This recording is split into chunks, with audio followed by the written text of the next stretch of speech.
Shukrani zetu kwa mheshimiwa. Tumefarijika sana jinsi alivyoitika mwaliko wetu. Tunaheshimu kutumwa kwako na Mungu akubariki. Tutaendelea kuombea taifa letu, tutaendelea kukuombea wewe binafsi. Mungu akustawishe zaidi na zaidi pamoja na mkoa wetu wa Tabora. Asante sana. Mwanakondoo, kwanza kabisa nichukue fursa hii kuwapongeza washiriki wote kwa kuweza kujaliwa kuweza kufika katika uwanja huu kwa ajili ya kusikiliza neno la Mungu. Kipekee nipende kutambua uwepo wa viongozi wa CPCT mkoa na wilaya, lakini pia napenda kutambua uwepo wa maaskofu wote waliokuwepo hapa wa Tabora hii, lakini pia wageni ambao wametoka Dar es Salaam kuja kuungana na sisi katika utoaji wa neno la Mungu katika mkoa wetu wa Tabora. Lakini pia nipende kutambua uwepo wa wachungaji, wa askofu, lakini na wake wa askofu. Nilikuwa nimesahau. Lakini pia nipende kutambua uwepo wa wachungaji na wake wa wachungaji. Lakini pia nipende kutambua uwepo wa waumini wote ambao tumekusanyika hapa katika kusanyiko hili. Lakini pia nipende kutambua uwepo wa wananchi wote wa mkoa huu wa Tabora. Kipekee kama baba askofu alivyosema, katika mkutano huu alikuwa amealikwa Mheshimiwa Paul Matiko Chacha, mkuu wetu wa mkoa wa Tabora, lakini kutokana na shughuli mbalimbali za kiserikali na kwa leo tumeweza kumpokea Mheshimiwa waziri wetu wa management ya utumishi wa umma, Mheshimiwa Ridhiwani Jakaya Kikwete. Kwa hiyo Mheshimiwa mkuu wa mkoa yuko kwenye shughuli za kiserikali, kwa amenielekeza mimi kuweza kushiriki katika mkutano huu na kuweza kufungua mkutano huu. Tabora hoye! Mkuu wa mkoa safi, wachungaji na mababa askofu safi. Kipekee nipende kushukuru uwepo wa maaskofu na mababa askofu, lakini pamoja na jumuiya zao kwa kuona umuhimu wa kuja katika mkoa wetu wa Tabora kuweza kutoa elimu ya neno la dini. Kama tunavyojua, neno la dini ni kila binadamu anatakiwa atambue yeye ni nani, anafanya nini na anawajibikaje, si ndio? Kwa sisi kama serikali tunawashukuru sana. Tunapoelezwa neno la dini, ndio ile tunakuwa na ile imani sahihi. Kwa sisi kama serikali tunawashukuru viongozi wa dini kwa kuona hilo, wangeweza kwenda mikoa mingine. Kwa nini Tabora? Kwa sisi tuwashukuru kuja Tabora kuweza kuwahubiria wananchi wetu kufuata njia iliyonyooka ambayo Mwenyezi Mungu anaitaka sisi wananchi tuweze kuifuata, au sisi waumini wote tuweze kuifuata. Kwa hiyo ni matarajio yetu sasa sisi kama wananchi wa mkoa wa Tabora, ikiwemo wilaya ya Tabora, kuwa wasikivu, watiifu, kuweza kuwasikiliza wachungaji na maaskofu ambao wamekuja hapa kutoa neno hili la Mungu. Kwanza kipekee tupige makofi kuwapongeza.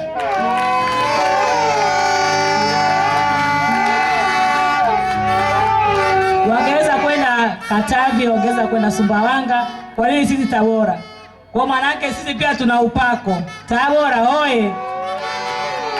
Upako wa Tabora umewafanya maaskofu kuja kutoa neno la Mungu. Sisi kama serikali tunafanya kazi bega kwa bega na viongozi wa dini katika kuhakikisha kwamba amani inapatikana katika nchi yetu, mkoa na wilaya yetu. Kama tunavyojua kwamba neno la wao wanahubiri kwa wananchi wale ambao sisi kama serikali tunafanya nao kazi katika kusimamia usalama wao pamoja na mali zao. Kwa hiyo ndio maana sisi kama serikali tuko pamoja na viongozi wa dini katika kuhakikisha kwamba wananchi hawa wanaishi kwanza kwa upendo na amani, lakini pia wanaishi wanakuwa na usalama wa maisha yao na mali zao. Kipekee niendelee tena kuwashukuru wa maaskofu kwa sababu tunapofundisha neno la dini, kama tunavyojua sasa hivi kuna mmomonyoko mwingi wa maadili katika jamii yetu. Jamii imekuwa tena haina imani, lakini imekuwa ni jamii ya kikatili. Kila mtu anakuwa hana imani na mwenzie. Kwa hiyo matarajio yetu kwamba baada ya mkutano huu Jumapili, tunaamini kwamba waumini wengi watakuwa wamepata neno la Mungu la kutosheleza na kujiondoa katika matendo mabaya na kuweza kuenda kwenye matendo mazuri. Serikali tunasisitiza kwamba kila raia basi awe mlinzi wa raia mwenzie, lakini pia kuwalinda watoto pia katika maeneo yetu. Kama tunavyojua watoto wengi sasa hivi wamekuwa wakifanywa vitendo vya kinyama.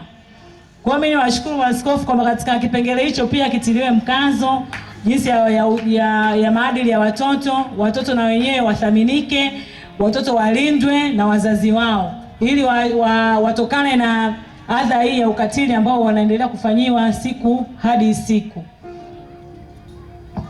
Tabora hoye! Baada ya kusema hayo, mimi niendelee kuwashukuru na kuwasisitiza. Leo tumekuja sawa, ni wachache kwa sababu ndio siku ya ufunguzi, lakini matarajio yetu kwamba unapotoka kesho umvute jirani yako, kwa sababu neno la Mungu maeneo mengine watu wanalipia, wanaingia kwa kulipia. Mafunzo, elimu si gharama, si ndio? Kwa hiyo tunapopata kupata viongozi wa dini wakaona kwamba kuna umuhimu wa kuja kufanya mahubiri au kufanya hotuba katika masuala ya dini, basi ni kipekee kwamba tuwapongeze, lakini pia tuwaunge mkono. Kesho uje na jirani yako, kama jirani yako yupo mpigie simu ili aweze kuja kusikiliza neno la Mungu.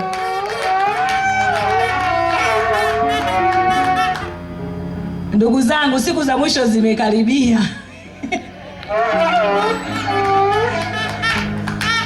Siku za mwisho zinakaribia. Yaani sisi sote tunapita. Duniani hapa tunapita.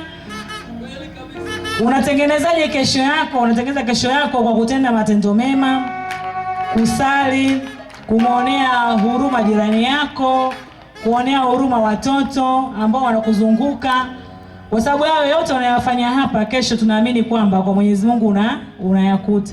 Lakini uhalifu ambao utakuwa unaufanya huku na wenyewe kule utaukuta. Kwa ni bora tutengeneze kesho yetu ili uweze kupokelewa na Mungu Baba. Si ndio? Kama tunavyoamini. Kwa ni wajibu wetu sisi kutengeneza kesho yetu. Ni wajibu wa kila mtu. Na ndio maana wahubiri, maaskofu, mashehe, wachungaji kila siku wanahubiri, kwa sababu si binadamu tunasahau, na ndio maelekezo ambayo wamepewa katika kama viongozi wa dini kuendelea kutukumbusha siku hadi siku, lakini pia na sisi pia tunapaswa kukumbushana siku hadi siku kwa kupitia ndugu zetu, jamaa zetu, ili kesho tuweze kuona ufalme wa mbingu. Uweze kuona ufalme wa mbingu kama wewe ni muovu. Kwa hiyo wote tunatakiwa tufanyaje? Tubadilike. Kwenye kubadilika inachukua muda, kwa sababu na shetani naye si yupo. Nenda kanisani uenda, nitaenda kesho bwana, si hapo tu. Kwa sababu naye shetani yupo. Kwa hiyo ili tuweze kumpambania shetani, maana yake tufuate yale maneno ambayo viongozi wetu wa dini wanayasema ili kuweza kupambana na huyo shetani, ili kesho uende ukaone ufalme wa mbingu. Baada ya kusema hayo, naendelea pia kutoa shukrani zangu za dhati kwa watu wote ambao wameshiriki. Ushiriki wetu hapa ni sababu tosha, kesho tutaikuta. Hatujapoteza muda, tumekuja kujijenga kiroho, si ndio?